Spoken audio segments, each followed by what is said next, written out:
Islam itu satu hari mesti wudhu 5 kali. Bro, ente tahu tak bahwa tangan kita ini mengandung zat asam. Makanya mesti sering-sering cuci tangan. Keluar zat asam menyebabkan influenza, keluar zat asam menyebabkan batuk, keluar zat asam menyebabkan demam, keluar zat asam menyebabkan tipoid, keluar zat asam menyebabkan penyakit malaria. Maka dia mesti dicuci sering-sering. Oh begitu. Ini iklannya, coba tengok. Apa iklannya? 5 jari cuci aku dong. Makanya sekarang ada hari cuci tangan sedunia. Jadi jawabannya rasional. Jangan ditanyanya, kenapa kalian cuci tangan satu hari 5 kali? Pokoknya sudah begitu sejak zaman Nabi kami. Lakukan, kalau tidak neraka jahanam tempat kau. Maka dia ketakutan duluan. Begitu dia nengok kita langsung terbayang neraka. Itu siapa tuh? Neraka kata dia. Ajarkan dengan.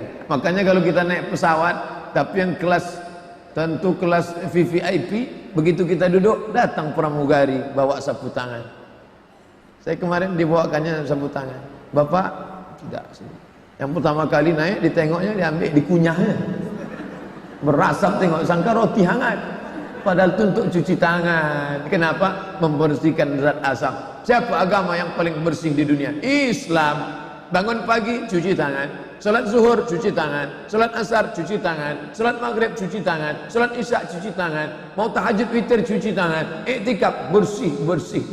Jadi dia tertarik masuk Islam karena kebersihannya. Iklan besar baleho, gosok gigi sehari 3 kali. Habis makan pagi, makan siang, mau tidur malam 3 kali dia bilang. Orang Islam gosok gigi berapa kali? Laula an asyqa ala ummati, kalau tidak memberatkan bagi umatku, la amartuhum bisiwak, aku suruh mereka bersiwak, gosok gigi inda kulli shalah. Setiap mau salat gosok gigi. Setiap mau salat gosok gigi. Setiap mau salat gosok gigi. Hanya saja kalau bulan Ramadan ini setelah tergelincir matahari tidak dianjurkan. Tadi pagi ya, sudah tergelincir matahari gosok gigi makruh. Gosok gigi kumur-kumur, jam 2, jam 3 lesu, lemah. Begitu selesai gosok gigi segar, pakai mentol. Keluar dari kamar mandi, keluar salju dengan bunga-bunga. Bapak Ibu yang dimuliakan Allah Subhanahu wa ta'ala. Jadi cerita masalah agama rasional. Kenapa kalian itu sholat? Apa itu? Bro, ente bernapas dari mana? Dari hidung, lobang. Ente makan dari mana? Dari mulut, lobang. Tanganmu makan dari mana? Pori-pori, lobang. Tapi tulang tak ada lobangnya. Tulang-tulang di badan ini tak ada lobangnya. Lalu tulang itu makan dari mana? Dari banyak digerakkan. Makanya kami banyak bergerak. Tulang leher, bagaimana menjaga tulang leher? Banyak bergerak. Makanya hari Kamis pagi pegawai-pegawai kantor dinas teng teng teng teng teng. Tapi banyak pegawai di Pekanbaru ini bukan tulangnya sehat karena tak bergerak. Biji matanya bergerak nengok instruktur senam. Padahal kalau dia sholat, berapa kali dia menggerakkan tangan? Allahu Akbar, Sami Allahu liman hamidah, Allahu Akbar. Ketika rukuk, kaki tak boleh ditekuk, lutut itu tak boleh ditekuk. Tasyahud, kaki meregang semuanya dan lehernya. Berapa kali dia mengucapkan salam? Assalamualaikum warahmatullah, Assalamualaikum warahmatullah. Qabliyah subuh, salat subuh, tahiyatul masjid, qabliyah zuhur, salat zuhur, ba'diyah zuhur, qabliyah asar, salat asar, qabliyah maghrib, salat maghrib, ba'diyah maghrib, qabliyah isya, salat isya, ba'diyah isya, salat witir, salat tahajud, salat. Banyak. Leher orang yang paling sehat, leher orang Islam, paling bersih orang Islam. Kami memang pakai sarung, kami memang nampaknya sarungan. Kalian pakai jas, pakai dasi, tapi tak berbasuh. Ustadz ini ceramahnya rasialis ini bukan menjaga kebinekaan ini. Saya sedang menceritakan bagaimana Islam menghormati tetangga, saudara, kawan, kerabatnya. Nabi Muhammad SAW jangan bayangkan dia bawa pedang panjang. Siapa yang tak masuk Islam, pancung kepalanya. Nah, Nabi sampai ke kota Al-Madinah Al-Munawwarah. Di sana ada 3 Yahudi tambah 1 kampung. Yahudi Bani Nadir, Yahudi Bani Quraizah, Yahudi Bani Qainuqa, Yahudi Khaybar. hidup adem ayam tentram. Bahkan ada satu istri Nabi orang Yahudi namanya Sofiyah binti Huyai bin Akhtab. Pagi-pagi Sofiyah datang menjumpai ayahnya. Ya, malam tadi aku menengok ada bulan turun di pangkuanku. Datang Huyai ditempelengnya Sofiyah, lepak, berdarah bibir Sofiyah. Kenapa? Karena mimpinya itu ayahnya tahu. Orang Yahudi hebat takwil mimpi. Mimpi memangku bulan artinya menikah dengan Nabi Muhammad sallallahu alaihi wasallam. Karena Nabi Muhammad itu diumpamakan dengan bulan purnama yang menerangi malam gelap gulita. Makanya dia disambut dengan tala'al badru alaina. Al-Badru. Kalau bulan itu bulat namanya Al-Badru. Kalau bulan itu masih sabit namanya Hilal. Dua-dua sudah jadi nama orang Pekanbaru, Pak Badar dan Pak Hilal. Laki-laki Badarudin, perempuan Badariah. SMS tak dibalas, telepon tak diangkat. Siti Badriah. Bapak Ibu yang dimuliakan Allah Subhanahu wa taala. Maka Nabi Muhammad itu disebut dengan Qamar. Qamar artinya bulan. Makanya ada syair yang dibuat oleh sahabat Nabi Hasan bin Thabit. Nabi Muhammad disebut dengan Qamar. Qamarun, Qamarun, Qamarun sidnan Nabi, Qamarun. Nabi diumpamakan sebagai bulan yang menerangi. Bermimpi dia memangku bulan, maka kemudian ditempeleng oleh bapaknya, berarti kau akan menikah dengan Muhammad. Mimpi itu terwujud. Sofiyah memang menjadi istri Nabi Muhammad sallallahu alaihi wasallam, masuk Islam, tapi mertuanya tetap Yahudi. Jadi kalau ada orang mengatakan agama kalian rasialis, setiap beda dengan Islam pancung kepalanya, bagaimana mungkin kami mengatakan agama kami rasialis sedangkan Nabi kami istrinya ada orang Yahudi? Sofiyah binti Huyai. Istri Nabi ada yang Kristen, ada masuk Islam. Siapa namanya? Maria Al-Qibtiyah. Maria namanya. Hadiah dari mana? Raja Mesir namanya Muqawqis, panggilannya Muqawqis, namanya Jirjis. Dibawalah surat Nabi sallallahu alaihi wasallam. Yang membawa surat itu namanya Hatib bin Abi Balta'ah. Dibawa dari Madinah menyeberang Laut Merah sampai ke Alexandria, kota yang didirikan oleh Alexander the Great.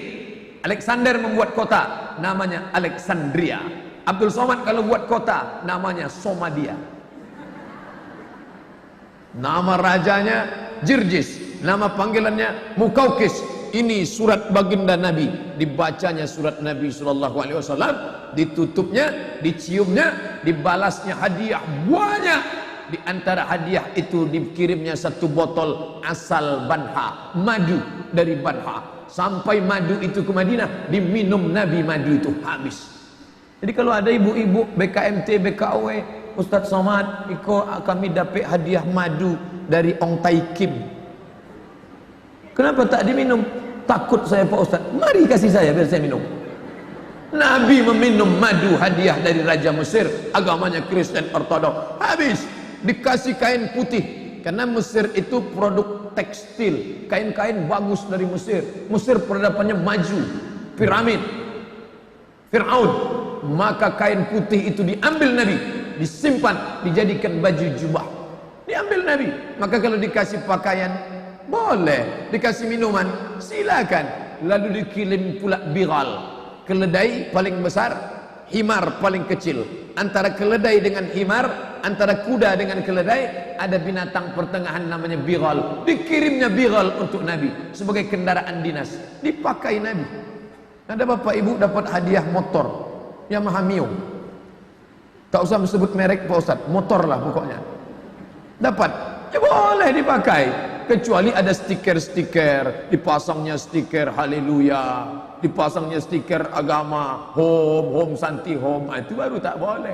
Tapi anda dapat tanya dia, ini stiker boleh kami copot? Boleh, ganti, Allahu Akbar. Doa naik kendaraan, subhanalladzi sakhkhara lana hadza wa ma kunna lahu muqrinin wa inna ila rabbina lamunqalibun. Allahumma antas sahibu fis safar wal khalifatu fil ahl. Apa salahnya menerima hadiah? Boleh. Dikirimnya perempuan 2 orang, satu namanya Sirin, satu namanya Maria Al-Qibtiyah.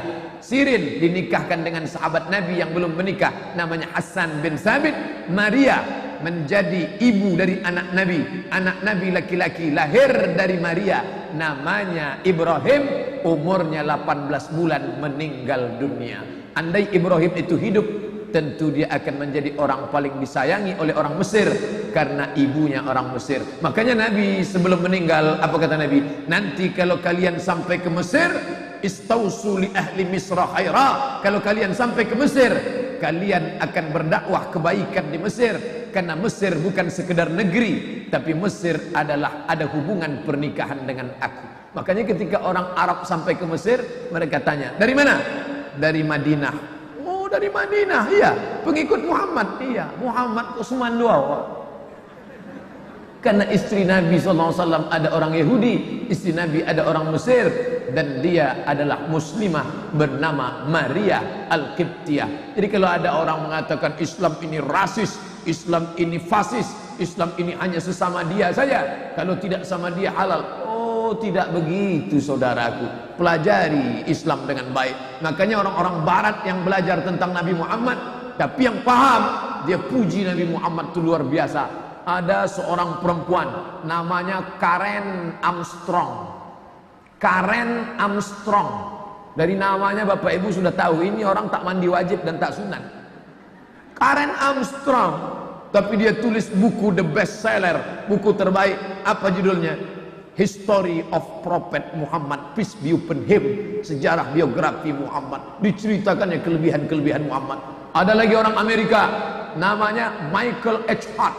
Michael H. Hart, judul bukunya 100 Influential Person in History. 100 ranking 100 ranking orang-orang paling berpengaruh di dunia. The Moses ada, The Jesus Christ ada, Buddha ada, Siddhartha Gautama ada, tapi dibuatnya nomor 1, the first orang porong nomor 1, Muhammad sallallahu alaihi wasallam. Kenapa? Karena dia melihat ada sifat-sifat humanisme, kemanusiaan dalam diri Muhammad sallallahu alaihi wasallam. Itulah yang masuk ke negeri Melayu ini, sehingga orang Melayu bumi lancang kuning bisa menerima siapa saja yang datang ke Riau. Syukran ya Rabbi, syukran, hadaita qalbi, syukran.